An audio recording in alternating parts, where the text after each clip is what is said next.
यह कहानी है एक ऐसी राजकुमारी की जिसने अपने ही भाई का सिर काटकर पति को भेंट कर दिया था। जब दिल्ली सम्राट पृथ्वीराज चौहान की पुत्री बेला का विवाह परिमाल के पुत्र ब्रह्मानंद से भारी युद्ध के पश्चात हुआ था, परंतु बेला की मां अगमा ने डोला गौने में विदा करने को कहा था। तब एक दिन बेला ने दिल्ली से उदल के नाम संदेश भेजा और लिखा कि अब गौना करा कर ले जाओ। जैसे ही उदल को पत्र मिला तो उदल तैयार हो गया, परंतु माहिल ने ब्रह्मा को उकसा दिया और ब्रह्मा अकेले जाने को तैयार हो गया और फौज लेकर दिल्ली पहुंच गया। दिल्ली की सेना से भारी युद्ध हुआ। जब दिल्ली की सेना भागने लगी तो पृथ्वीराज के पुत्र राजकुमार ताहर आगे आया। ब्रह्मा ने वार बचा लिया। ब्रह्मा के वार से ताहर का घोड़ा मोर्चे से भाग गया। गोपी राजा और टोडरमल को ब्रह्मानंद ने मार गिराया। अब चौंडा और ताहर ने धोखा किया। चौंडा पंडित ने महिला का वेश बनाया और घूंघट करके पालकी में बैठा। ब्रह्मा को बेला का डोला बताकर भेज दिया। ब्रह्मानंद ने क्यों ही बेला जानकर घूंघट उठाया, तभी चौंडा ने जहर भरी छुरी छाती में मार दी। तभी तार का तीर आर पार हो गया और ब्रह्मानंद जमीन पर जा गिरा। ब्रह्मानंद को साथ ही सैनिक तंबू में ले गए। उसने भी जान लिया कि अब मैं बचूंगा नहीं, अतः महोबे को मृत्यु की सूचना भेज दी। दिल्ली में तो शोर मची गया।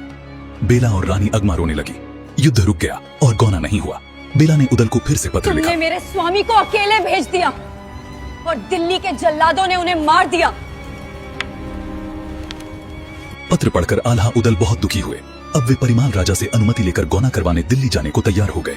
अपने साथ लाखन, घेवा, जगनिक, इंदल, धनुआ तेली, लला तमोली, मनन्ना गुर्जर आदि वीरों को लेकर दिल्ली जा पहुंचे।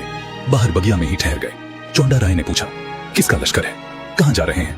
उदल और ढेवा ने अपना वेश बदल रखा था। चौंडा के पूछने पर उन्होंने बताया कि हम जांजर के राजा हीर सिंह और वीर सिंह के लश्कर में थे, नौकरी करने दिल्ली में आए हैं। चौंडा ने कहा, चलो मैं तुम्हें राजा से मिलाता हूँ। चौंडा राय उदल ढेवा दोनों को राजा के पास ले गए। वह भी बदले रूप में पहचान नहीं सके। दोनों को महल की सुरक्षा का जिम्मा देने को तैयार हो गए। दोनों बेला के महल के दूध द्वार पर बैठकर पासे खेलने लगे। उदल जब भी दांव लगाता बेला का नाम लेकर लगा था। बेला ने बांधी को भेजकर उनसे परिचय पूछवाया। उन्होंने सही परिचय नहीं दिया, पर बेला ने उदल के नाम संदेश भिजवाने की बात कही तो उदल ने अपना लाखन तथा ढेवा का परिचय दे दिया। बेला ने गौना करवाकर घायल स्वामी से मिलवाने की योजना बनाई। उदल और लाखन डोला लेकर चले तो हल्ला मच गया। चौंडा और तार को भेजा गया।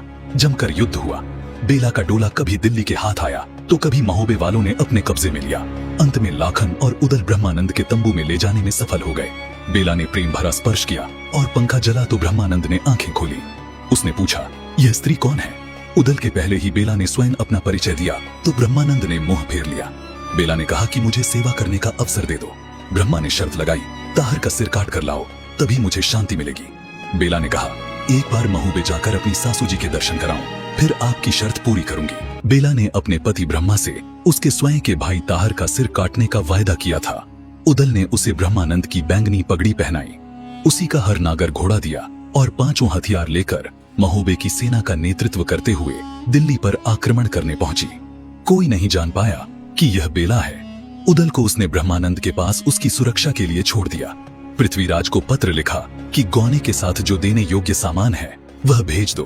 तब ताहर ने चुपचाप लौटने को कहा, परंतु बेला डटी रही। बेला की सेना और दिल्ली की सेना के बीच जमकर युद्ध हुआ। बेला ने दिल्ली की सेना के छक्के छुड़ा दिए। दिल्ली के सिपाही युद्ध से भागते दिखाई पड़े।